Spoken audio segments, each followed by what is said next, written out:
ఒకటే మాట్లాడింది ఏంటి?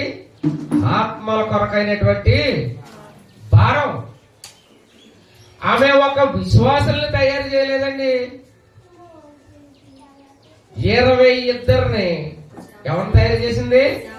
సేవకులను తయారు చేసింది. 25 సేవకులు మామూలుగా ఉంటారా? వారికి జరిగినది చెప్పకుండా ఉంటారా? వారికి జరిగినది ఇతరులకి పంచకుండా ఉంటారా? మనమైతే వింటాం, మనమైతే మన స్వభాగాల గురించి, మన యొక్క ఇది గురించి మనం ఆలోచిస్తాం. కానీ ఆ శ్రీదేవి అనేటువంటి భక్తురాలు పాపం ఆమె అలాగ ఆలోచించలేదు.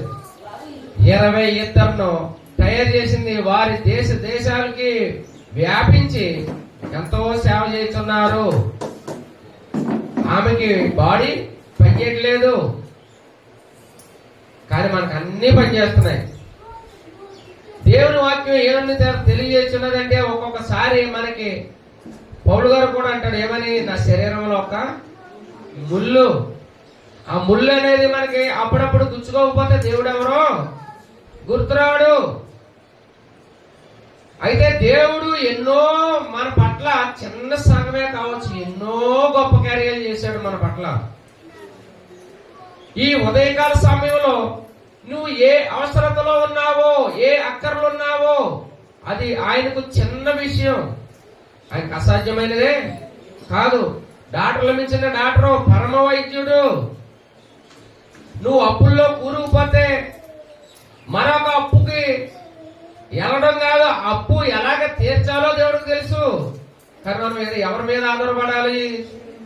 దేవుని మీద ఆధారపడాలి. దేవుని ప్రక్కన పెట్టేస్తున్నారు. దేవుడు అంటే గుర్తుకు రావట్లేదు. అందుకనే దేవుని వాక్యం యెరెమీయా 33:3 ఏమంటదంటే, నీవు నాకు మొరపెట్టము, నేను నీకు ఉత్తరం ఇచ్చేదను అని చెప్పి, మునుపెన్నడు జరగనటువంటి ఘోరమైన సంగతులను దేవుడు నీ పట్ల చేయడానికి రెడీ ఉన్నాడు. ప్రియ సహోదరి సహోదరులారా, దేవునికి అసాధ్యమైనది ఏమి లేదు. దేవుడు బాధపడుతున్నారు అంతే. ఎందుకు బాధపడుతున్నారు? ఎలా బాధపడుతున్నారు?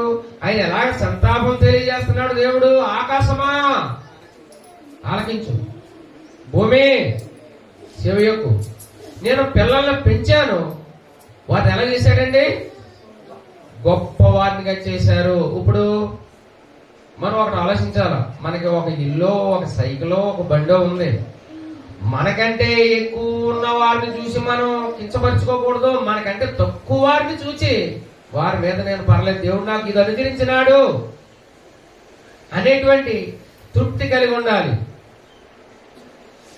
గత వారంలోనే అమ్మాయితో పాటు పనిచేసే ఒక అబ్బాయి, ఒక పెళ్లిడికి వచ్చినటువంటి ఒక కుమారుడు హార్ట్ అటాక్ వచ్చి చనిపోయాడు. మన జీవితం ఏపాటిది? ఎంతలో కనపడి ఎంతలో మాయమైపోవు ఆవురి వంటిది. కానీ తల్లిదండ్రులు ఎంత ఎక్స్పెక్ట్ చేసి ఉంటారు? ఎన్నో ఆలోచనలు ఉంటే, ఇది చేయాలి, అది చేయాలి, ఈ బాకీ తీర్చాలి, ఆ బాకీ తీర్చాలి, ఏదో చేయాలి అనేటువంటి ప్రతి మనిషికి కూడా ఉంటుంది.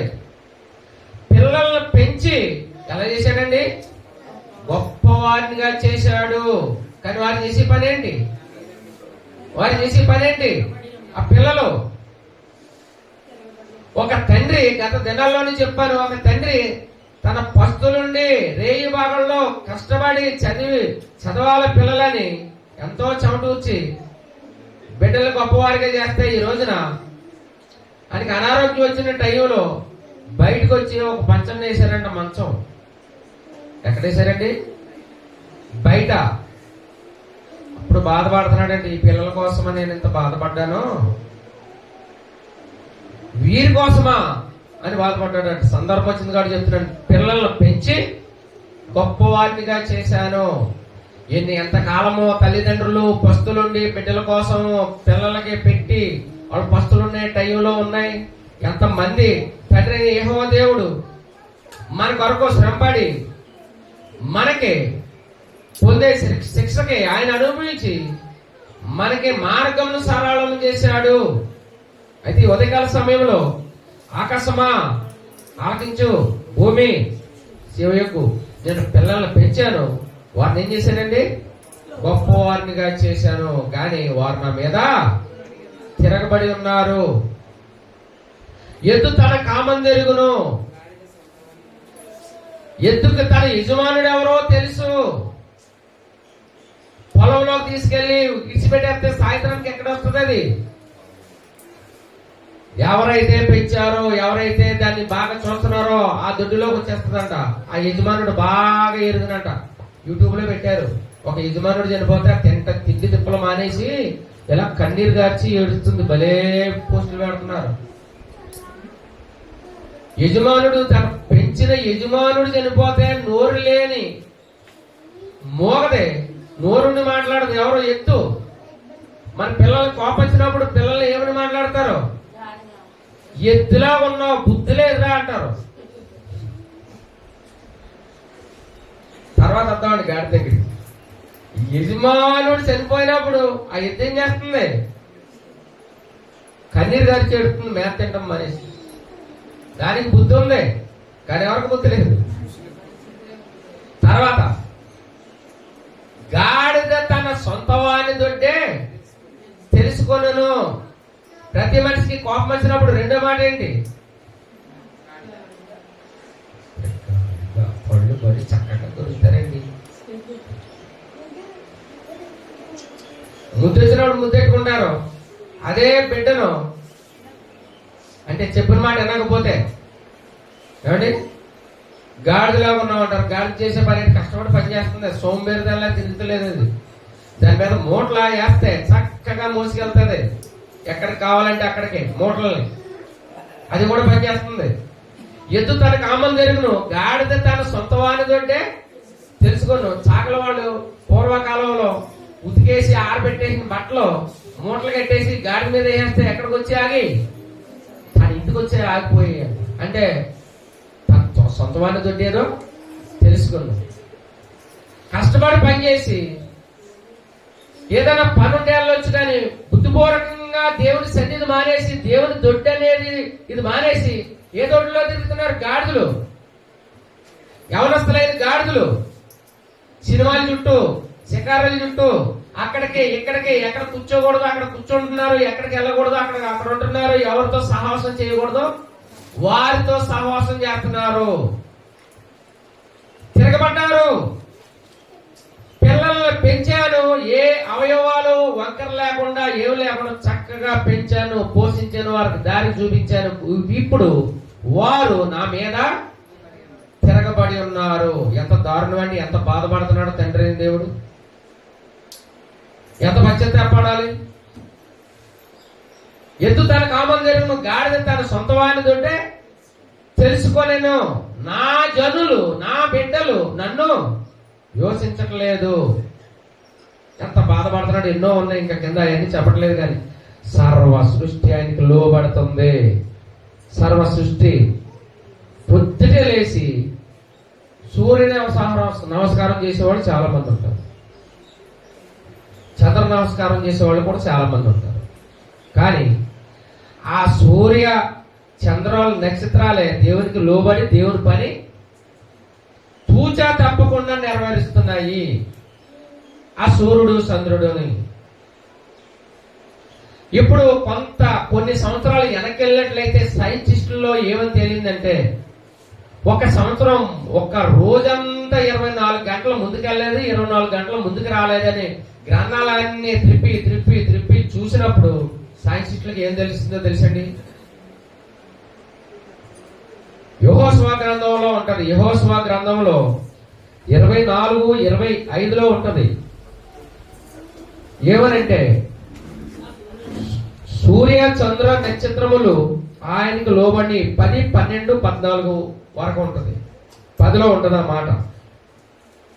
సూర్య చంద్ర నక్షత్రములు దేవునికి లోబడి ఉన్నవి, వాటి పని అవి చేయుచున్నవి, పొద్దుట లేచి సాయంత్రం అస్తమిస్తున్నవి. కానీ దేవుడు ఏ పని అయితే వాటికి చెప్పినాడో అవి చేస్తున్నాయి, అవి ఆగిపోవట్లేదు. మరి వినని వారు ఎవరు? నేను పిల్లల్ని పెంచి పెద్దవాడిగా చేశాను, కానీ వారు నా పని చేయట్లేదు, నా మాట వింటలేదు అని చెప్తున్నాడు. కానీ సూర్యుడు చంద్రుడు నక్షత్రాలు వాటి పని వాటి చేస్తున్నాయి.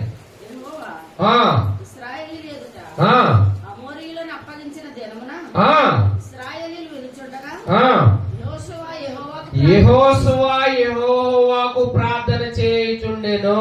సూర్యుడా సూర్యుడా నీవు నీవు గిబియోనులో నిలువుము, చంద్రుడా చంద్రుడా నీవు అయ్యోనులోని నిలువుము. ఆ నిలువు ఆగుము. ఆగిపోయినవి జనులు తమ శత్రువుల మీద ఆగిపోయినవి ప్రార్థన చేయగా నిలిచినవి అవి దేవునికి లోబడుతున్నాయి. వారు కూడా మనుషులే. ఏలియా కూడా మనిషి స్వభావము కలిగిన వాడే. ఆయన ప్రార్థన చేసినప్పుడు 3 సంవత్సరాలు వర్షము, 3.5 సంవత్సరాలు వర్షము ఆగిపోయింది. మరలా ఆయన ప్రార్థన చేసినప్పుడు 3.5 సంవత్సరాలు వర్షము కురిశాను. కనుక ఈ ఉదయకాల సమయంలో సూర్యుడు దేవుడి మాట వింటున్నాడు, చంద్రుడు దేవుడి మాట వింటున్నాడు, దేవునికి లోబడుతున్నాయి. కానీ లోబడిన వాడు ఎవరు? మనుషులు. అంతేకాదు పొద్దుట లేచి సాయంత్రం వరకు కాకిని మనం తిట్టుకుంటాం కదా. కాకిని తిట్టకుండా ఉన్నవాళ్ళు ఎవరన్నా ఉంటారా? కాకి పిరిదేంటి? అది నల్లగా ఉంటది, అది సరిగ్గా నడవదు, సరిగ్గా మాట్లాడదు, సొప్పనాద్ది, ఇటు చూస్తుంది, అది అటు చూస్తుంది. కాకి లాంటి స్వభావం ఎవరికి ఉండకూడదని అందరూ అనుకుంటాం కదా. ఆ పిల్లల చేతుల్లో పప్పులు, స్వీట్లు, జంతికలు ఇవన్నీ ఎత్తుకుపోతాయి కదా. ఎప్పుడైతే చూసారు లేదా? లేదా ఒక మాంసం కోసి ఓ ముక్క అక్కడ పెట్టండి, వేసుకెళ్తా, పట్టుకెళ్ళిపోదు. దాని మీద ఒక పాఠం కూడా ఉంది. కాకమ్మ కాకమ్మ, ఓ మంచి కాకమ్మ, ఆ మంచి కాకమ్మ, నీ రూపు రేఖలు, నీ రెక్కలు అందము, నీ రాజ్య టీవీని ఎంత బాగుందో అని పొగుడుతున్నాడు కింద ఉండే నక్క బావగారు. గత వారం చెప్పాను కదా. అయితే ఈ ఉదయకాల సమయంలో ఆ కాకి కూడా దేవునికి లోబడ్డది, దేవుని మాట విందే. అది ఉపవాసం ఉండి దేవునికి లోబడి ఎవరికైతే మాంసాహారం కావాలో వారికి పట్టుకెళ్ళి పెట్టమంటే తూచ తప్పకుండా నెరవేరి ఆ యెజబెల్ గారి ఇంటిలో యొక్క మాంసము పట్టుకెళ్ళి దైవజనుడికి పెట్టేది. ఒకరోజు మిస్ అయిపోయింది. ఇంట్లో మాంసము లేకపోతే ఇంట్లో ఏది తినేసి మన్నాడు జాగ్రత్త పడతాం. పడవండి, పిల్లి పాలు తాగేసింది. ఒక రోజు మనం పట్టించుకోలేదు, 2వ రోజు కూడా తాగేసింది, 3వ రోజైనా పట్టించుకోమా? దాని మీద మూతం తరిగి భద్రత ఏదో చేస్తాం కదా, చేస్తామా? ఏలియా గారు యెజబెల్ గారికి భయపడి ఎక్కడికి వెళ్ళకూడదు అక్కడికి వెళ్ళి అక్కడ దాక్కున్నాడు.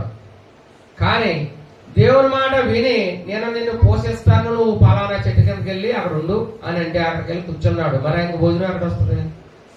ఒకరోజు యెజబెల్ గారి ఇంటిలో యొక్క మాంసం పట్టుకెళ్ళిపోయింది. ఎవరో మాంసమును రొట్టె ముక్కలు పట్టుకెళ్ళిపోయి ఎక్కడేసింది? ఏలియా గారికి భోజనం పెట్టింది. ఏమండి? ఏలియా గారికి భోజనం. 1వ రాజుల గ్రంథము 17వ అధ్యాయము 2 నుండి 7 వరకు ఉంటది. ఆ వృత్తాంతము చదవండి. ఉదయమందు రొట్టెను అంటే చూడండి, ఏలియా గారికి ఎలాంటి భోజనం పట్టుకెళ్తున్నాయి. అక్కడ టైం కూడా చాలా మెన్షన్ చేసి చక్కగా చూపిస్తున్నాడు మనకి. నానోటి మాటలు కాదు, ఏ పని చేస్తున్నాయి. ఉదయమందు రొట్టెను, మాంసమును, అస్తమయమందు రొట్టెను, మాంసమును అతని యొద్దకు తీసుకొని వచ్చి ఇచ్చే పాడవేసాను. ఏంటి? కాకుల నుండి మనం పాఠం నేర్చుకోమంటున్నాడండి. కాకులు కావమంటేనే ఎవడో సుట్టం వచ్చేస్తున్నాడో, ఏదో కీడు జరగబోతుంది, అది ఇదని మనం ఆందోళన చెందుతాం. కానీ ప్రొద్దుటే లేచి దేవునికి మొరపెడుతున్నాయంట పక్షుల్లో కాకులు కూడా ఉన్నాయి. కాకి పిల్లలు మొర్ర పెట్టేనని యోబు గ్రంథంలో ఉంది. ఆహారం కొరకు అంటే దేవునికి లోబడి దేవుని మాట విన్నాయా లేదా? విని ఆ భక్తుడిని పోషించినవి ఉదయకాలమున రొట్టెలు మాంసమును పట్టుకెళ్ళి, అలాగనే అస్తమయ మందు అంటే పొద్దుగుగా కూడా మరలా పస్తుంటాడేమని రాత్రిలో కూడా పట్టుకెళ్ళి దేవుని బిడ్డలకు ఏం పట్టుకెళ్ళి భోజనం ఆహారం పెట్టిని. అంటే ఒక రోజు మిస్ అయింది అనుకున్నాం. రాణి గారి దగ్గర ఎంతమంది ఉంటారండి భద్రతలు, కాపలాదారులు, తగిన భద్రత లేకపోతే ఏ గన్నలతోటో వచ్చినట్టు పేర్చి కాల్ చేయాలి ఆజ్ఞాపించే ఉంటది. అర్థంతమంది ఇక్కడ లేదు కానీ అంటే ప్రాణాలకు తెగించి ఏం చేసినవి కాకులు. ఇప్పుడు ఒక రోజా అని అనుకుంటే ఉదయము సాయంకాలము అదే విధిగా భక్తుడికి పట్టుకెళ్ళి రొట్టెలను మాంసమును తూచ తప్పకుండా నెరవేర్చినవి ఏంటి కాకులు. అంటే అవి కూడా దేవునికి లోబడుతున్నవి. సర్వ సృష్టి దేవునికి లోబడుతుంది. వారికి ఉదయకాల సమయంలో ఎద్దు తనకి యజమానుడికి లోబడింది, గాడిద తన సొంతవాని దొడ్డేదో తెలుసుకుంది. సూర్య చంద్రులు దేవునికి లోబడి దేవుని మాట వింటున్నవి. అలాగే కాకి కూడా దేవునికి లోబడి దేవుని మాట వింది, దేవునికి లోబడింది. మరి లోబడని వాళ్ళు ఎవరు? నేను పిల్లలు పెంచాను, గొప్పవాడినిగా చేశాను, వారు నా మాట వినట్లేదు. ఎంత దారుణం అండి. సంతాపపడుతున్నాడు, బాధపడుతున్నాడు. ఆ బాధని ఆకాశానికి భూమికి తెలియజేస్తున్నాడు. అలాగే పక్షుల్లో పావురంలోను కూడా మనం గత దినాల్లో పావురం గురించి కూడా విన్నాం. పావురం కూడా దేవుని మాటకు లోబడి దేవునికి పని చేసింది, సువార్తను ప్రకటించిందంట. ప్రకటించడం అంటే ఊర్లోని పక్షాల ప్రకటించిందండి అని అనుకోవచ్చు, కానీ దేవుని సువార్త అనేటువంటి వాక్యాన్ని వెదజల్లింది. దేవునికి స్తోత్రం కలుగును గాక. పావురము నిష్కపటమైనది, పవిత్రమైనది, మంచి ఆహారం తినేది, మంచి సహవాసాన్ని కలిగి ఉన్నది. గత దినాల్లో మనం విన్నాం. పావురంలోని కూడా అది పక్షి, నోరులేని పక్షి, కానీ దేవుని సేవలో ఎంతో ఉపయోగపడిందండి. ఎలాంటి కుళ్ళి కపటం లేకుండా, ఎలాంటి చేదు లేకుండా ఉంటుందని గత దినాల్లో ఉన్నాం. కానీ నోరు లేని పక్షి దేవునికి లోబడింది. ఇంకంతేకాదు, నేను ఒకే సబ్జెక్ట్ తీసుకుంటే దాని గురించే మాట్లాడుతున్నాను. ఇవాళ మన సబ్జెక్ట్ ఏంటి? సర్వ సృష్టి దేవునికి లోబడింది. లోబడినటువంటి మనసు గురించి దేవుడు బాధపడుతున్నాడు, పశ్చాత్తాపడుతున్నాడు. అయితే ఇంకో వ్యక్తి ఉన్నారు చూడండి. ఇంకో వ్యక్తి ఉంది. జంతువుల్లోని కూడా ఎన్నో జంతువులు ఉంటున్నాయి. ఆ జంతువుల్లో కూడా దేవుడికి లోబడి దేవుడి మాట విన్నాయి. అవ్వ ఆదాము పాపం చేయక ముందు ఆటలతో ఆడుకునేవారంట. ఎవరు? అవ్వ ఆదాము. వారిని ఏం చేసే కాదు. ఎప్పుడైతే పాపము సంభవించిందో అప్పటి నుండి ఒకరికొకరు విరోధం. ఇప్పుడు పెద్ద పక్షి ఉందంటే చిన్న పక్షిని వదిలించి తినాలా, చిన్నది ఉందంటే ఇంకా దాన్ని చిన్నదా, ఇంకా చిన్న చిన్న చిన్న పిట్టలు గాని పక్షులు గాని ఉంటే పురుగులు తినాలా, ఆ పురుగులేమో ఏ ఆకులు తినాలా, ఆ విధంగా ఒకదానికి ఒకటి ఆహారం ఇచ్చినాడు కనుక వాటి పని అడుగులు చేసుకుంటూ వెళ్తున్నాయి. కానీ అవి కూడా దేవుని స్తుతిస్తున్నాయి, అవి కూడా దేవుడికి లోబడిని. గత దినాలను కూడా మనం విన్నాం. దేవుని ఏమి స్తుతిస్తున్నాయో, ఏమి గనపరుస్తున్నాయో. సర్వసృష్టి ఆయనను స్తుతిస్తుంది, గనపరుస్తుంది, ఆయన మహిమపరుస్తున్నాయని. స్తుతించిన వాళ్ళు ఎవరు? మనము కూడా అన్ని విషయాల్లో దేవుణ్ణి స్తుతించాలి. అయితే దీంట్లో ఒక దాన్ని నేను చూపిస్తున్నాను చూడండి. దానియేలు గ్రంథము 6వ అధ్యాయము 22వ వచనంలో సింహము కూడా దేవునికి లోబడింది. సింహము దేవునికి లోబడి దానియేలు గారిని ఏమీ చేయలేదు. సింహము గృహంలో పాడేశారు. శుభ్రంగా తుక్కు కింద ఎముకలు కూడా లేకుండా తినేస్తే అనుకున్నాడు రాజుగారు. దుఃఖ స్థలంతో వచ్చి పిలుస్తున్నాడు దానియేలు గారిని. నేను నా దేవుని దృష్టికి నిర్దోషిగా కనపడుతుంది గనుక ఆ సింహము నోరును ఏ హానియు చేయకుండా సింహముల నోరును మూసివేశాడు. అంటే సింహాలు కూడా దేవునికి లోబడి దేవుని మాట వింటున్నాయి. లేకపోతే 3 దినాలు 4 దినాలు 6 దినాలు వాళ్ళకి ఏ ఆహారం లేకుండా, ఇప్పుడు మనకి ఉపవాస ప్రార్థనలను పెట్టండి. ఉపవాస ప్రార్థనలను పెట్టగానే ప్రతి మనిషికి ఏం కలుగుద్ది? ఆకలేసేస్తుంది. 2 కళ్ళు ఉన్నవాడికి ఒక కన్నుకి దెబ్బ తగిలినప్పుడు ఆ కన్ను విలువేయడం తెలుస్తుంది. 2 కాళ్ళు ఉన్న వాళ్ళకి ఒక కాలు లేకపోతే ఆ కాలు విలువేయడం తెలుస్తుంది. తల్లి గాని తండ్రి గాని తోబుట్లు గాని తోటి పనివారి గాని లేనప్పుడే వారి విలువ తెలుస్తుంది, కానీ ఉండగా విలువ తెలియదు. గనుక ఉన్నప్పుడే మనం ఒకరికొకరు సహవాసం కలిగి ఉండాలి, ప్రేమించుకోవాలి, సహోదరుల ఐక్యత కలిగి ఉండాలి. అయితే దేవుని వాక్యం ఏం చెప్తుందంటే, సింహాల నోరులు కూడా మూయించిన దేవుడు నీ పట్ల గొప్ప కార్యం చేయడానికి రెడీగా ఉన్నాడు. సర్వ సృష్టి ఆయన మాట వింటుంది, ఆయనకి లోబడుతుంది. వారికి ఉదయకాల సమయంలో మనం నేర్చుకోవాల్సినటువంటి నీతి ఏంటనంటే, మనము దేవునికి లోబడి ఉండాలి, దేవుని మాట వినాలి, దేవునికి విధేయులై ఉండాలని దేవుని వాక్యం మనకి సెలవిస్తున్నది. ఎన్నో విషయాలు ఉంటున్నాయి. అయితే సింహాలు కూడా దేవునికి లోబడి దేవుని మాట విన్నవి. అయితే నేను నా భక్తిని విశ్వాసమును కోల్పోకుండా ఉన్నందుకు దేవుడే నన్ను తప్పించును, దేవుడే సింహాల నోరులు మూయించను. చదువుతాలి ఇంకా. రాజా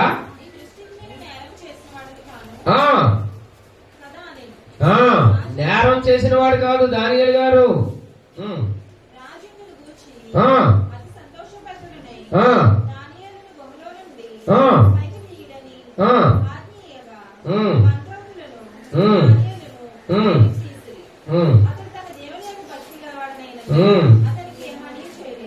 అతనికి ఏ హానియు చేయలేదు. జంతువులు నోరులే కాదు, ఏటి నోరునైనా మూసేయగలడు. గనుక దేవునికి సర్వ సృష్టి లోబడుతుండెను. దేవునికి అసాధ్యమైనది ఏదీ లేదు. తెలుసా నా ప్రియ సహోదరి సహోదరులారా? అంతేకాదు చేప కూడా దేవునికి లోబడింది, దేవుని మాట వింది. 1 రోజా 2 రోజుల 1 పూట 3 రోజులు సముద్ర పాతాళములో ఉండి యోనా గారు ప్రార్థన చేస్తున్నారు.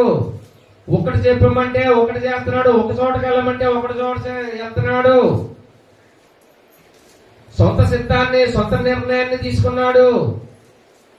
యోనా గ్రంథము చదవండి.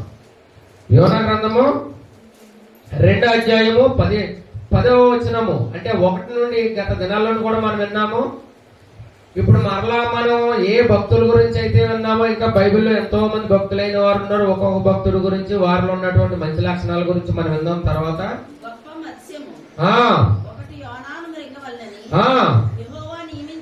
యెహోవా నియమించి ఉన్నాడు. దేనిని? చేపని, తిమింగలాన్ని. నువ్వు మృంగేసి నినివేకి వెళ్ళమంటే తార్షీషుకి వెళ్తున్నాడు కనుక నువ్వు యోనా గారిని నువ్వు మింగివేసి ఏ హాని జరగకుండా నువ్వు జీర్ణించుకోకుండా నువ్వు ఫలానా ఒడ్డుకి తీసుకుని వెళ్ళి అక్కడ విడిచిపెట్టము. అబ్బా, చేప నోటిలో ఎన్ని రోజులు ఉన్నాడో తెలుసండి యోనా గారు? చెప్పడానికి చాలా ఈజీగా ఉంటది, కానీ ఎంత విశ్వాసము, దేవుడు ఎలాంటి ఆజ్ఞ ఇచ్చాడు, దేవునికి లోబడిందండి త్రిమింగలము. కనుక ఈ ఉదయకాల సమయంలో దేవుని యొక్క సంకల్పం వేరు. మన సొంతంగా ఏదో చేసేద్దారనుకుంటాం, కానీ దేవుని చిత్తం లేకుండా మనం ఏమి చేయలేము. దేవుడు మన పట్ల ఎన్నో గొప్ప కార్యాలు చేస్తున్నాడు కనుక దేవుని మీద మనం ఆధారపడినప్పుడు ఎందుకు మనకి విపత్తులు వస్తున్నాయి, ఎందుకు మనకి అప్పులు జరుగుతున్నాయి, ఎందుకు కుటుంబంలో నెమ్మది లేదు అని అంటే దేవునికి లోబడతలేదు. ఒక ప్రక్కన దేవుడు చేసే కార్యాలు కూడా చూస్తూ వింటూ మనం దేవునికి దూరం అవుతున్నామంటే ఆయన పశ్చాత్తాపాన్ని ఎవరు చెప్పుకుంటున్నాడండి? ఆకాశమా ఆలకించు, భూమి చెవి యొగ్గు. నువ్వు దేవునికి, ఇప్పుడు మీకు చిన్న ఎగ్జాంపుల్ చెప్తానండి. మన జీవబాబు గారు ఉన్నారు, బయటికి వెళ్ళినప్పుడు డాడీ నాకు కాయ దేవా, నాకు స్వీట్ దేవా అంటే తండ్రి ఉప్పొంగిపోయి తెమ్మన్నాయి ఏ యాప్లికాయో లేకపోతే అట్టుకోలేదు తెమ్మంటాడు. కానీ చిన్నబాబు గారు ఏం చేస్తాడు? ఇంకా ఎక్కువ తెస్తాడు. నా కొడుకులు నన్ను అడిగారు కాబట్టి, నా కుమారులు నన్ను అడిగారు కాబట్టి. ఏ తండ్రికైనా సంతోషం. నువ్వు ఇంత అడిగితే తండ్రి ఎంత ఇస్తాడండి? మనకి ఎంత ఇస్తాడు. కనుక పరలోకమందున దీనికి కూడా సామెత చెప్పాడు. నువ్వు రొట్టెని అడిగితే రాయినిచ్చినా, నీవు చేపను అడిగితే పామునిచ్చినా. ఎంత చక్కగా చెప్పాడంటే నిజంగా అది ఉదాహరణ. దేవుడికి ఎంతో ఇష్టం మనం కుమారులుగా కుమార్తెలుగా ఉన్నట్లయితే. నీవు ఏదో కొంచెం అడగవచ్చు, కానీ దేవుడు ఎంతో ఇవ్వడానికి రెడీగా ఉన్నాడు. సర్వ సంపత్తులు ఎవరి దగ్గర ఉన్నాయండి? ఆయన యొద్ద ఎలాగున్నాయి? అది మంచివాడు మీరందరూ. కనుక ఈ ఉదయకాల సమయంలో దేవునికి లోబడాలి. దేవుని మాట విన్నట్లయితే దేవునికి అసాధ్యమైనది అది ఏ సమస్య అయినా సరే ఆయనకు అసాధ్యమైనది ఏమీ లేదు. కనుక ఈ ఉదయకాల సమయంలో దేవునికి త్రిమిలింగలం మాట వింది, దేవునికి లోబడింది. 3 రోజులు ఉపవాసం ఉండి ప్రయాణం చేసి దేవుడు ఏదైతే చెప్పాడో అక్కడికి తీసుకుని వెళ్ళి యోనా గారిని క్రెక్కివేసింది. మనం చెప్పడానికి ఈజీగానే ఉంటది, కానీ అది చేస్తేనే చాలా ఇదిగా ఉంటది. కనుక ఇంకా చెప్పుకుంటూ పోతే దెయ్యాలు దేవుడి మాట వింటున్నాయి, సర్వ సృష్టి దేవుడి మాట వింటున్నది.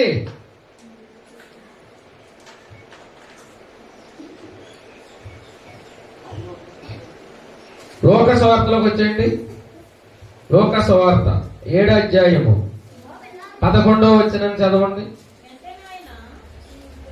లోక సువార్త 8వ అధ్యాయము 22వ వచనాన్ని చదవండి.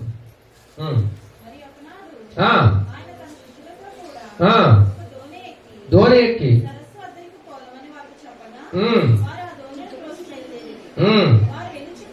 వారు వెళ్ళిచుండగా అంతలో గాలి వాన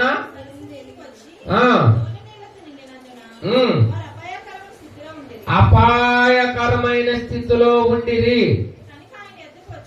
గనుక ఆయన వద్దకు వచ్చి, ప్రభువా ప్రభువా నశించిపోతున్నాము.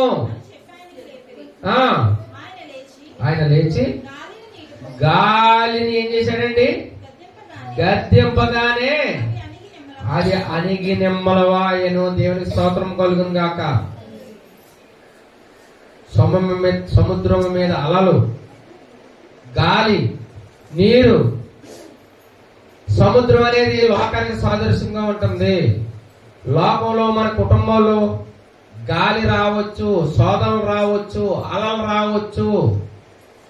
కానీ మనము దేవుని మీద ఆధారపడినప్పుడు ఆ సమస్యలు ఏం చేస్తారండి? అణిసివేసే దేవుడు. దేవుడికి అసాధ్యమైనది ఏమీ లేదు. గాలి కూడా ఆయనకు మాట వింది, అలలు ఆయన మాటలు విన్నవి. ఏటిని కొట్టి అంటే ఇది ఒక సబ్జెక్టే తీసుకుంటే బోలంత స్టోరీ చెప్పొచ్చు. గాలి అలలు ఏం చేసినాయి? ఆ దోణి మీద కొట్టినాయి అంటండి. ఎలా కొట్టినాయి? దోణి ప్రత్లాసిపోయే అంత ఇదిగా కొట్టేసినాయి అంట. కానీ సాతాను అలాంటి అలలు రప్పించినాడు, అలాంటి గాలి రప్పించినాడు, ఎంతో ఆందోళన చెందేలా చేసినాడు. కానీ దాని యొక్క అర్థం ఏంటి తెలుసండి? ఒక విషయం తెలుసా? మీ అందరికీ నరాలు ఎంటుకలు పైకి లెగిస్తాయి. ఆ దోణిలో ఎవరున్నారు? యేసయ్య అన్నాడు. నిజంగా యేసయ్య ఉంటే ఆ దోణికు ఏ అపాయము జరగకూడదన్నటువంటి విశ్వాసం ఉంటే ప్రభువా నశించిపోతున్నాము, మమ్మల్ని రక్షించు. అప్పుడు ఏమన్నాడు? అల్ప విశ్వాసులారా, మీ విశ్వాసం ఎక్కడా? ఒకప్పుడు ఎంత గొప్ప కార్యం చేశాడు నీ పట్ల, నీ కుటుంబంలో. ఆ దూరంలో ఎవరున్నారు? యేసయ్య ఉన్నాడు. యేసయ్య లేకపోతే మునిగిపోతే, యేసయ్య లేకపోతే మన కుటుంబంలో గందరగోళాలు ఏర్పడతాయి. యేసయ్య ఉంటే నీకు ఏ అపాయము జరగదు. ఉదయకాల సమయంలో దేనితో కొట్టుమిట్లాడుతున్నావు? నువ్వు ఎవరిని ఆశ్రయించావు? నీకు ఎవరు నీకు దిక్కు? నీ సుఖాన్ని ఎవరు? మన ప్రభు అయిన యేసయ్య ఉండాలి ఈ ఉదయకాల సమయంలో. నా ప్రియ సహోదరి సహోదరులారా, మంచి వాక్యము ఎక్కడున్నా మనం వినొచ్చు. మంచి మాట ఎవరున్నా సరిచేస్తుంది. మంచి మాటలు ఎవరున్నా విన్నా ఈవేళ కాకపోతే రేపైనా ఫలిస్తాయి. కనుక నువ్వు ఉండేటువంటి ధోనిలో ఎవరున్నారండి? యేసయ్య ఉన్నాడు. ఎన్నో అలలు రావచ్చు, తుఫానులు రావచ్చు. మన మత్తయి సువార్త 7:7 చదువు, ఇంటికి వెళ్ళాడు చదువుకోండి. ఎవరైనాను ఈ పునాది మీద కట్టబడినట్లయితే అలలు వస్తాయి, ఆ ఇంటి మీద కొడతాయి. అది బలంగా కట్టబడినందున ఆ ఇల్లు పడిపోలేదు. ఎందుకు? యేసయ్య అనేటువంటి ఆ ఫౌండేషన్ మీద కట్టుకున్నారు. క్రీస్తే అనేటువంటి బండ మీద మన జీవితాలు కట్టుకున్నప్పుడు మనకే అపాయం లేదు. క్రీస్తు లేని చోట ఎన్నో జరుగుతాయి. ఇసుక మీద భక్తి ఇప్పుడు ఈ రోజుల్లో ఈజీ అయిపోయింది కదండి. తెల్ల బట్టలు వేసుకున్నంత మాత్రాన పరిశుద్ధులు కాదు, నల్ల బట్టలు వేసుకున్నంత మాత్రాన అపవిత్రులు కాదు. దేవుడు మన హృదయాలను చూస్తున్నాడు, మన అంతరంగ స్వభావం చూస్తున్నాడు, మన నడక, మన పడక. గత దినాల్లో తిమోతి గారి గురించి విన్నాము. నిజమైన స్వతంత్రం ఏంటో విన్నాము. కనుక ఈ ఉదయకాల సమయంలో ఆ దోణిలో యేసున్నాడు. ఏ అపాయమో లేదు. అంటే ఆ దోణిను బ్రద్దలాసిపోయేంత ఇదిగా అలలు వచ్చేసింది, గాలి వచ్చేసింది. వాటిని చూసి భయపడుతున్నారు వీళ్ళు. అల్ప విశ్వాసులారా, ఎందుకు వచ్చింది అల్ప విశ్వాసం? నేను ఉన్నాను కదా మీతో అని ఏం చేశారు? ఆ గాలిని గద్దించారు. గాలిని గద్దించగానే ఏమైంది? అణిగి నిమ్మలమాయను. దేవునికి స్తోత్రం కలుగును గాక. సర్వ సృష్టి ఆయన మాట వింటుంది. మనకు ఆయన లోబడినప్పుడు, ఆయన మాట విన్నప్పుడు ఆయనకు అసాధ్యమైనది ఏమి లేదు. ప్రార్థన చేసుకుందాం. ఇంకా రొట్టె ద్రాక్షరసం ఉంది కనుక చెప్పిన కొద్ది వాక్యము దేవుడు దీవించాలని, మన హృదయంలో ఫలించాలని కోరుకుంటూ చిన్న వాక్యమును ముగిస్తున్నాను. ప్రార్థన చేసుకుందాం. కళ్ళు మూసుకున్నాను. ప్రేమ గల మా తండ్రి,